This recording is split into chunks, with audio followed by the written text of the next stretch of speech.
பாட்டில்கள், கேன்களில் பெட்ரோல் விநியோகிக்கக்கூடாது என பெட்ரோல் விற்பனை நிலையங்களுக்கு இந்தியன் ஆயில் நிறுவனம் அறிவுறுத்தியுள்ளது. பெட்ரோல் தட்டுப்பாடு என்ற வதந்தி காரணமாக சென்னை உட்பட தமிழகத்தின் பல்வேறு பகுதிகளில் பெட்ரோல் நிலையங்களில் இருசக்கர வாகன ஓட்டிகள் நீண்ட வரிசையில் காத்து நின்று பெட்ரோல் டேங்கை முழுமையாக நிரப்பிவிட்டு செல்கின்றனர். இது தவிர பலர் குடிநீர் கேன், பாட்டில்களிலும் பெட்ரோல், டீசல் வாங்கி செல்கின்றனர். தினசரி வேலை, அலுவலக பயணம் மற்றும் அவசர தேவைகளுக்கு வாகனங்கள் அவசியமாக இருப்பதால் எந்தவித சிக்கலும் ஏற்படாமல் இருக்கவே முன்கூட்டியே எரிபொருள் நிரப்பிக் கொள்வதாக வாகன ஓட்டிகள் தெரிவித்துள்ளனர்.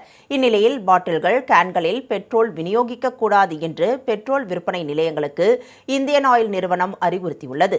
பாட்டில்கள், கேன்களில் கொண்டு செல்லப்படும் பெட்ரோல்களால் பெரும் தீ விபத்து ஏற்படலாம் என்று எச்சரிக்கப்பட்டுள்ளது.